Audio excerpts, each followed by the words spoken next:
अस्सलामुअलैकुम। आपको मालूम हमने सेल स्ट्रक्चर एंड फंक्शंस को पढ़ना शुरू किया है और इसमें आपने प्लाज्मा मेम्ब्रेन को पढ़ लिया है। आज हम बात करेंगे ऑर्गेनल्स की। आपको मालूम ऑर्गेनल किसे कहते? वैसे ऑर्गन बड़ा होता है, ऑर्गन की जो स्मॉलर फॉर्म है उसे ऑर्गेनल कहते। और ऑर्गन की एटमोलॉजी है एन इंस्ट्रूमेंट। जैसे कोई इंस्ट्रूमेंट एक स्पेसिफिक फंक्शन परफॉर्म करता है, बिल्कुल ऐसे ही ऑर्गन और ऑर्गेनल ये भी एक स्पेसिफिक फंक्शन परफॉर्म करती है। होती क्या है? डिफाइन कुछ इस तरह से कर रहे होते कि सब सेलुलर स्ट्रक्चर्स हैं और किस तरह से बनते? हम कहते organised form of micro and macro molecules is known as organelle. यानी micro and macro molecules organise to form what? Organelles. Pakistan medical commission ने ऑर्गेनल्स के अंदर जिन टॉपिक्स को स्पेसिफाई किया है वो देख लीजिए। पहली ऑर्गेनल है एंडोप्लाज्मिक रेटिकुलम, दूसरी गोल्जी कॉम्प्लेक्स, तीसरी माइटोकॉन्ड्रिया और चौथा कंपोनेंट जो हम पढ़ेंगे वो न्यूक्लियस है। सबसे पहले मुझे आपसे पूछना कि which of the following is not present in prokaryotic cell.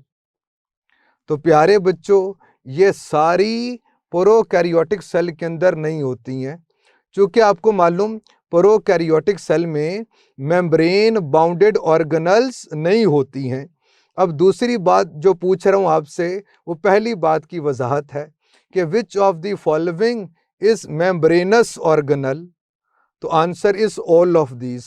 तो चूंकि ये मेम्ब्रेनस ऑर्गेनल्स हैं और ये प्रोकैरियोटिक सेल के अंदर नहीं होती, चूंकि प्रोकैरियोटिक सेल में कोई भी मेम्ब्रेन बाउंडेड ऑर्गेनल नहीं मिलती है।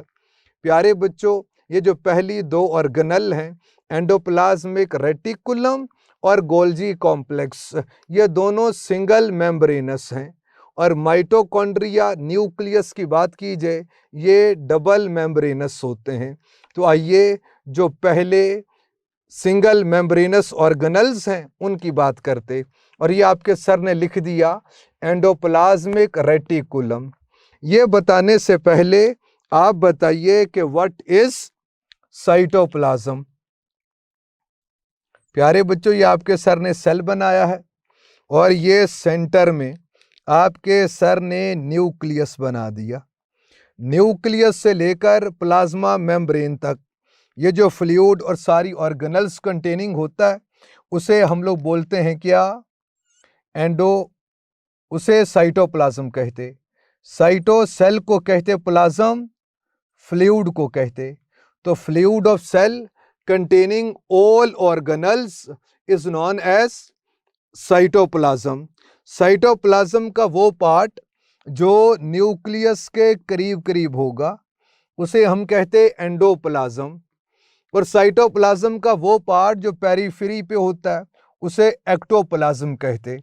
यानी साइटोप्लाज्म का वो पार्ट जो न्यूक्लियस के करीब करीब होगा उसे एंडोप्लाज्म कहते। तो ये लफ्ज़ यहाँ से लिया कि एंडोप्लाज्मिक। रेटिकुलम की एटमोलॉजी नेटवर्क है, जाल को कहते। तो ये नेटवर्क ऑफ चैनल्स हैं। चैनल्स बोलिए तो क्या? पैसेजेस को कहते, रास्तों को, राह गुजर को कहते। इन्हीं पैसेजेस से प्रोटीन बनकर आया करेगी, इन्हीं रास्तों से लिपिड्स आया करेंगे, इन्हीं पैसेजेस से कैल्शियम आयन आएगा। आप देखना, इसलिए तो नाम रखा कि network of channels, reticulum network को कहते। जैसे आपने लीव्स के अंदर पढ़ा होगा रेटिकुलेट वीनेशन, यानी arrangement of veins in network fashion is known as venation. तो प्यारे बच्चों, network of channels whose prominent part is present in endoplasm. तो चूंकि इसका प्रोमिनेंट पार्ट एंडोप्लाज्म में था इसीलिए इसका नाम रख दिया एंडोप्लाज्मिक रेटिकुलम। अभी इस नेम की एटमोलॉजी बताई है। अब मैं आपको बता रहा हूँ कहाँ पे होता है ये।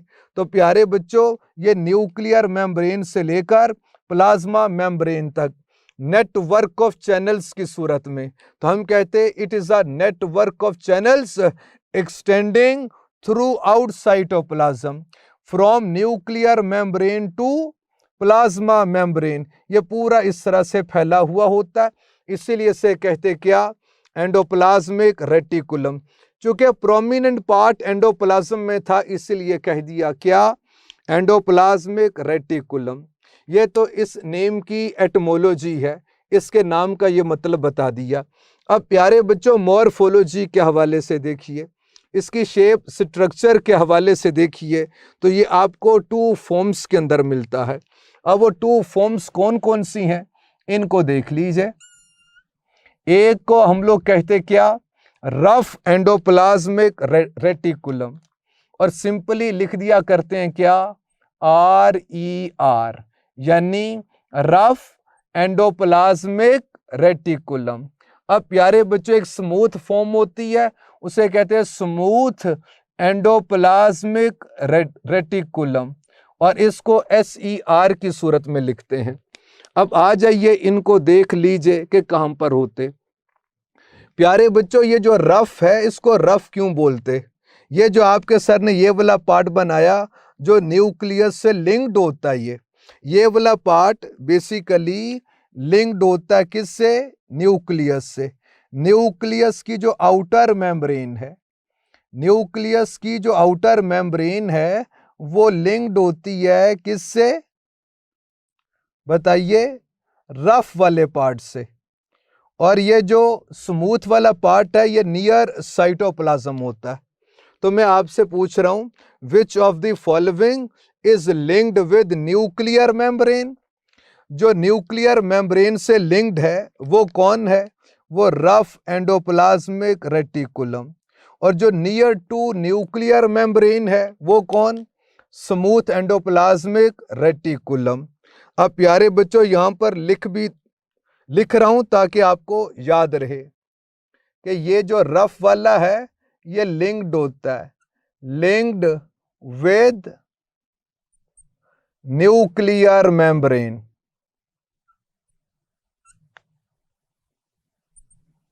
और अगर आप स्मूथ वाले की बात कीजिए तो हम कहते हैं ये होता है नियर टू प्लाज्मा मेम्ब्रेन।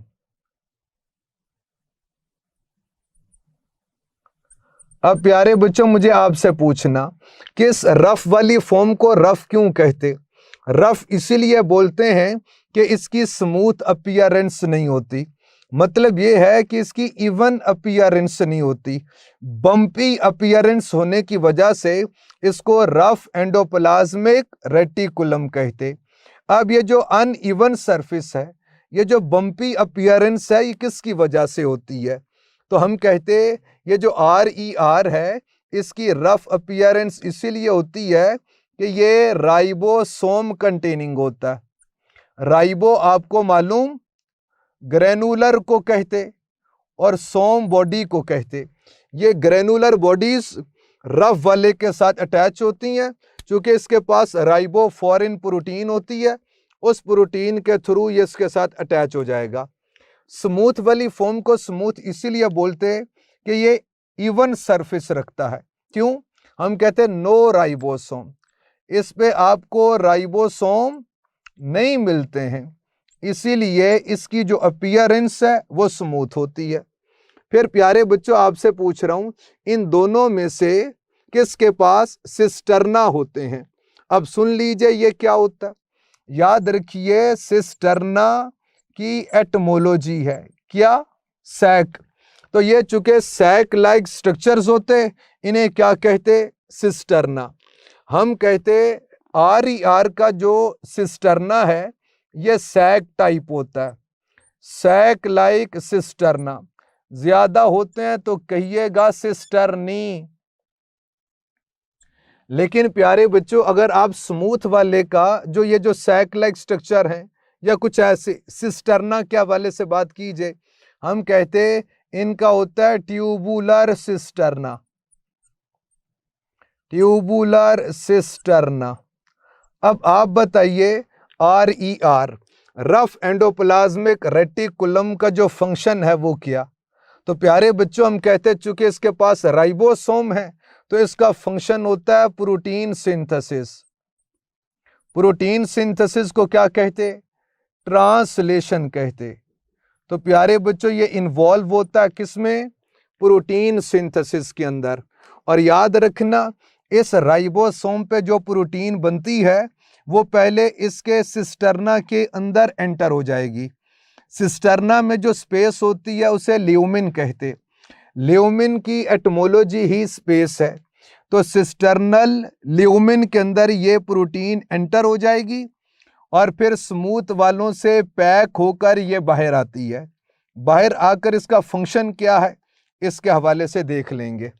और प्यारे बच्चों अब ये जो स्मूथ एंडोप्लाज्मिक रेटिकुलम है इसका जो फंक्शन है वो क्या?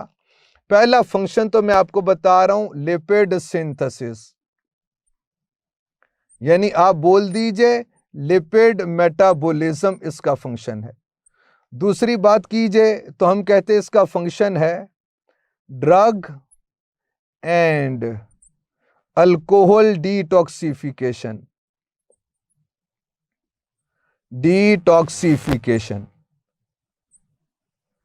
फिर तीसरा स्मूथ वाले का कोई फंक्शन आपके ज़हन में आता हो तो प्यारे बच्चों हम लोग बोलते हैं कि स्टोरेज ऑफ कैल्शियम, ये मसल के अंदर है, स्टोरेज ऑफ कैल्शियम। इसके साथ ही फिर हम लोग लिंक कर रहे होते intracellular conduction of nerve impulse. Intra inside को कहते, सेलुलर सेल को कहते। तो intracellular conduction of nerve impulse, ये भी फंक्शन है किसका? स्मूथ वाले का फंक्शन है। अब जरा देखिए जो भी प्रोटीन्स और ज्यादातर प्रोटीन्स जो मेम्ब्रेनस पैकिंग के अंदर आती हैं उनको बनाता कौन है? हम कहते RER बनाता है। जैसे लाइसोसोम्स के अंदर जो एंजाइम्स हैं वो एंजाइम्स प्रोटीन पैकिंग के अंदर आती हैं, उनको कौन बनाता है? उन एंजाइम्स को RER बनाता है। फिर ऐसे ही पर ऑक्सीसोम की बात कीजिए, ये जो डिफरेंट ऑर्गेनल्स के अंदर और सिंगल मेम्ब्रेनस ऑर्गेनल्स में पैकिंग की सूरत के अंदर जो एंजाइम्स हैं प्रोटीन्स हैं वो ज़्यादातर बनाता कौन है? RER बनाता है। आप इंसुलिन की बात कीजिए पैकिंग के अंदर आती है, बनाता कौन है? RER बनाता है। ग्लूकागोन प्रोटीन है पैकिंग में आती है, बनाता कौन है? RER बनाता है। यहाँ पर लिपिड सिंथेसिस की बात है तो इसी बहाने से आपसे पूछ सकता है कि स्टीरॉयड हार्मोन्स आपको याद आते होंगे, लिपोइड हार्मोन है। तो स्टीरॉयड हार्मोन्स की फॉर्मेशन कौन करता है? SCS का फंक्शन है। फॉस्फोलिपिड्स की फॉर्मेशन कौन करता है? तो ये SER का फंक्शन है। फिर ऐसे ही जो आपने डिफरेंट टाइप्स के लिपिड्स पढ़े थे उनकी फॉर्मेशन कहां पर होती है? SER पर होती है। ड्रग एंड अल्कोहल डिटॉक्सिफिकेशन के हवाले से बात कीजिए तो लिवर के अंदर आपको SER बहुत ज्यादा मिलता है। इसकी वजह क्या? कि वहीं पर ड्रग्स की डिटॉक्सिफिकेशन होती है और इसकी वजह से होती है।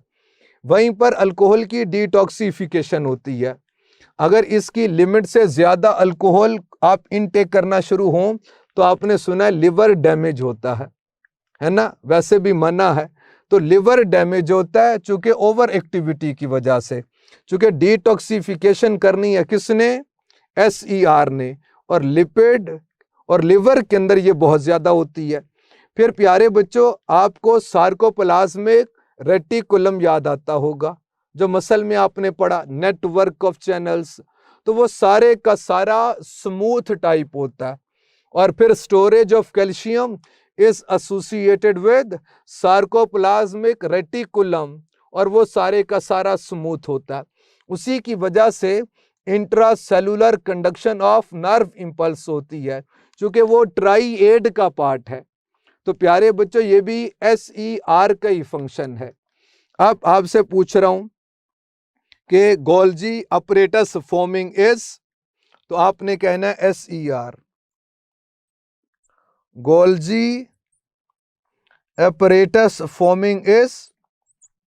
प्यारे बच्चों हम बता देंगे कौन है SER। SER से कुछ वेसिकल्स निकलते, उन वेसिकल्स के कोएलिशन से, फ्यूजन से गोल्जी कॉम्प्लेक्स की, गोल्जी अपरेटस की फॉर्मेशन होती है। प्यारे बच्चों अब कुछ जनरल बातें आपसे पूछ रहा हूं, आप बताइए इन दोनों में से मैकेनिकल सपोर्ट टू सेल कौन कर रहा है?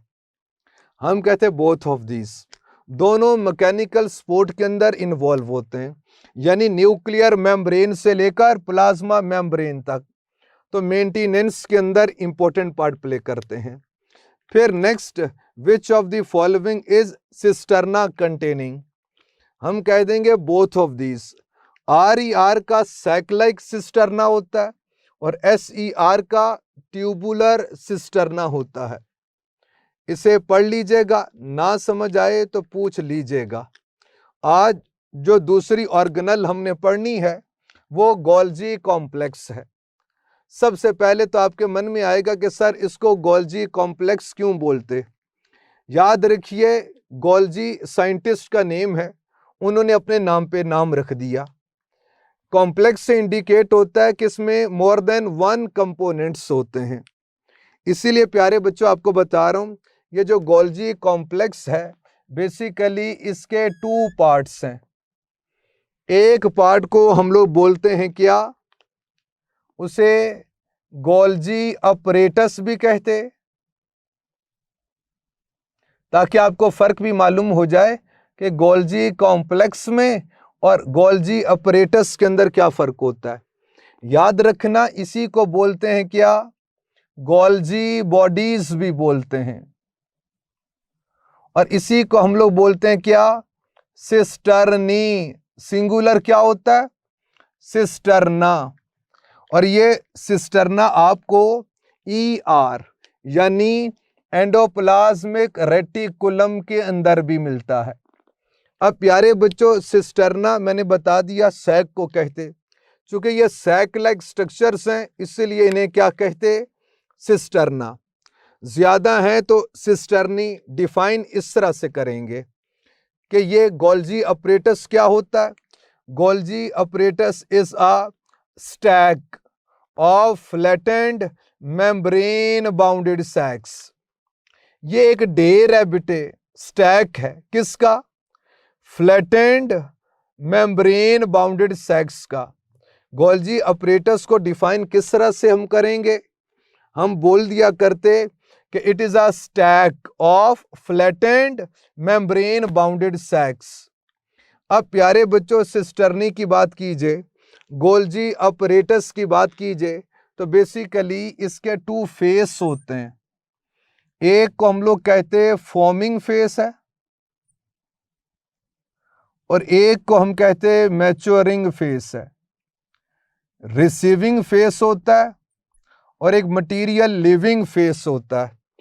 अब प्यारे बच्चों अगर मैं आपको एक सिस्टर्ना, एक सैक लाइक स्ट्रक्चर आपको दिखा दूं यहां पर, ये आपके सर ने बना दिया, तो आप देखिए इसका जो आउटर पार्ट है जिसे हम फॉर्मिंग फेस बोलते हैं, इसकी शेप बेसिकली कन्वेक्स होती है, ये कन्वेक्स शेप होता है। लेकिन प्यारे बच्चों इनर फेस की बात कीजिए, मैच्योरिंग फेस की बात कीजिए, तो इसे हम कनकेव कहते। आपके सर ने तो केव से किया याद कि भाई केव सी बनी है, डिप्रेशन है तो आप बोल दीजिए कनकेव है। आउटर फॉर्मिंग फेस होती है, इनर मैच्योरिंग फेस होती है, और फॉर्मिंग फेस की शेप कैसी है, ये कन्वेक्स शेप्ड है, और इनर मैच्योरिंग फेस की शेप कैसी है, कनकेव शेप्ड होता है। अब प्यारे बच्चों ये जो सारा गोल्जी अपरेटस है ये आउटर टू इनर यानी फॉर्मिंग फेस से मैच्योरिंग फेस की तरफ मूव करता है। इसका मतलब ये है कि मेम्ब्रेन की एडिशन होती है किधर, फॉर्मिंग फेस पे, और ये मेम्ब्रेन लीव करेगी गोल्जी अपरेटस को कहां से, मैच्योरिंग फेज से। अब जरा देखिए होता क्या है। इसका जो मोस्ट इंपॉर्टेंट फंक्शन है वो है ग्लाइकोसाइलेशन। आप बताइए व्हाट इज ग्लाइकोसाइलेशन? हम कहते एंजाइमेटिक एडिशन ऑफ कार्बोहाइड्रेट, यानी इसके पास कोई भी मॉलिक्यूल आए उसके अंदर कार्बोहाइड्रेट की एडिशन कर देगा, यानी बेसिकली ये कंजुगेटेड मॉलिक्यूल्स की फॉर्मेशन कर रहा। यानी इसके पास प्रोटीन आएगी, कार्बोहाइड्रेट की एडिशन होगी, ग्लाइकोप्रोटीन में चेंज हो जाएगा। इसके पास लिपिड्स आएंगे, एडिशन होगी, ये ग्लाइकोलिपिड के अंदर चेंज हो जाएगा। अब ये प्रोटीन लिपिड्स कहाँ से आएंगे ये देख लीजिए। प्यारे बच्चों, हम कहते RER पे जो प्रोटीन्स बनी हैं वो पैकिंग के अंदर आ रही होती हैं, और ये पैकिंग SER से होते होते वेसिकल्स की सूरत में आ रही, और ये मौजूद है इसके अंदर कौन? प्रोटीन मौजूद है। ये आकर फॉर्मिंग फेज के साथ फ्यूज हो जाएगी। ये फॉर्मिंग फेज के साथ आकर फ्यूज हो जाएगी, और प्यारे बच्चों इसका जो भी कंटेंट होगा वो सारे का सारा आ जाएगा कहाँ पर? हम कहते इस सिस्टर्नल ल्यूमेन में, इसकी कैविटी के अंदर ये सारा मटेरियल आ जाएगा। आप ये देख लीजिए। फिर ये इसके साथ ऐड कर देगा किसको? कार्बोहाइड्रेट को। तो प्यारे बच्चों ये प्रोटीन चेंज हो जाएगी किस में? ग्लाइकोप्रोटीन में। और फिर क्या होगा? मैच्योर होकर तो फिर ये मैच्योरिंग फेज से लीव करेगी। इसीलिए हम कहते रिसीविंग पार्ट जो होता है वो कौन सा? वो फॉर्मिंग फेज है, और जो लिविंग पार्ट है वो मैच्योरिंग फेज है।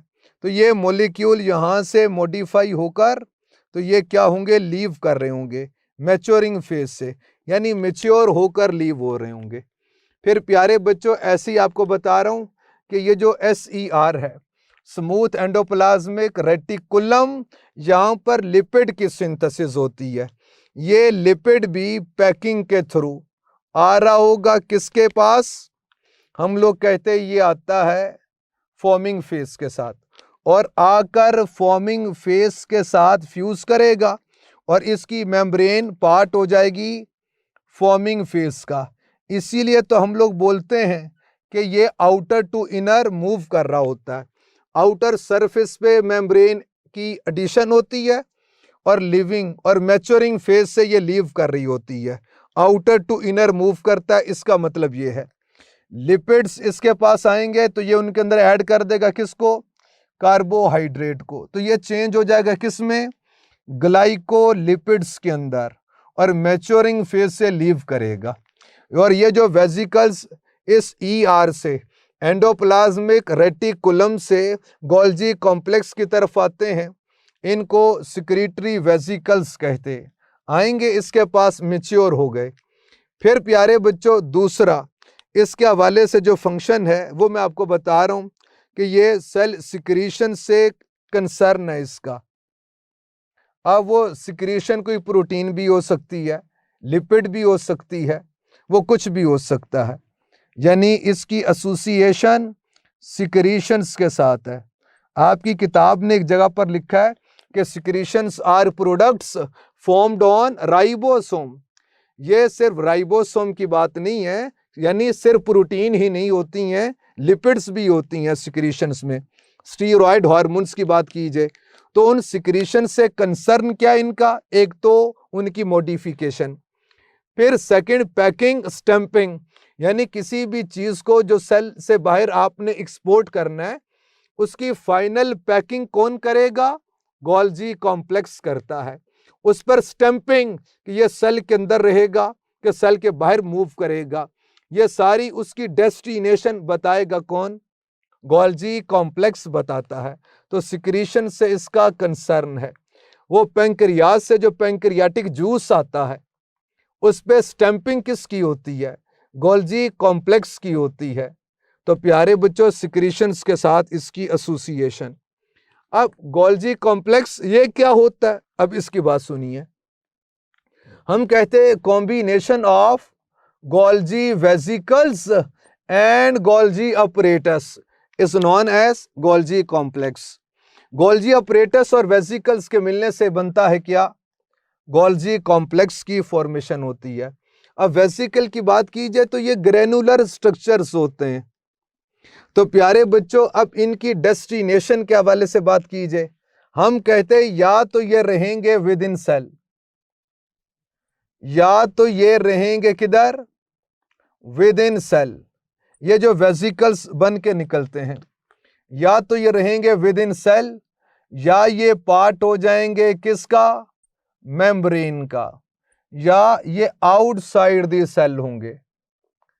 इस मटेरियल की आउटसाइड सेल ट्रांसपोर्ट कर दी जाएगी। जो विद इन अ सेल रहे, किसी ऐसे वेसिकल की एग्जांपल आपके पास, हम कहते हैं लाइसोसोम है। तो प्यारे बच्चों, यहां पर लिख रहा हूं, लाइसोसोम इज फॉर्म्ड बाय, तो आप कहें ना गोल्जी कॉम्प्लेक्स, लेकिन enzymes in lysosome are formed by rough endoplasmic reticulum. ये बनाता है RER बनाता है। फिर प्यारे बच्चों, जो मेम्ब्रेन का पार्ट किस तरह से हो जाएंगे? फॉर एग्जांपल, ये आपके सर ने सेल मेम्ब्रेन बना दी, और प्यारे बच्चों यहां पर एक वेसिकल है, ये वाला। इस वेसिकल के अंदर मौजूद है कौन? ग्लाइकोप्रोटीन भी है, ग्लाइकोलिपिड भी है। ये आकर इसकी मेम्ब्रेन के साथ क्या करेगा? फ्यूज करेगा, और ग्लाइकोलिपिड और ग्लाइकोप्रोटीन ये पार्ट हो जाएगा किसका? मेम्ब्रेन का। तो मेम्ब्रेन के ऊपर जो आपको ग्लाइकोप्रोटीन, ग्लाइकोलिपिड्स मिलते हैं, वो कहाँ से आते हैं? तो बेसिकली वो वेसिकल्स हैं किसके? गोल्जी अपरेटस के। अब आउटसाइड दी सेल जो ट्रांसपोर्ट होती है, आप पैंक्रियाटिक जूस की बात कीजिए, उसको सेल से बाहर एक्सपोर्ट कर दिया जाएगा। तो प्यारे बच्चों, ये ऑर्गेनल्स थी, एंडोप्लाज्मिक रेटिकुलम और फिर साथ में गोल्जी कॉम्प्लेक्स। नेक्स्ट टॉपिक के अंदर और नेक्स्ट लेक्चर के अंदर हम माइटोकॉन्ड्रिया और न्यूक्लियस को पढ़ेंगे। आप इसे पढ़ लीजिएगा, कोई बात ना समझ आए पूछ लीजिएगा। लेकिन आखिर में जाने से पहले एक MCQ आपसे पूछ रहा हूं, cell wall forming organelle is, तो याद रखिए आंसर इज गोल्जी कॉम्प्लेक्स। आपको मालूम, लेट मेटाफेज में गोल्जी अपरेटस से कुछ वेसिकल्स आते जो प्लांट सेल के सेंटर में अलाइन होकर फ्रेगमोप्लास्ट बनाते, और उसी के अंदर सेल वॉल के लिए मटेरियल मौजूद होता है। तो इंपॉर्टेंट MCQ है कि cell wall forming organelle is, answer is Golgi complex. इसे पढ़ लीजिएगा, ना समझ आए पूछ लीजिएगा। अल्लाह हाफिज।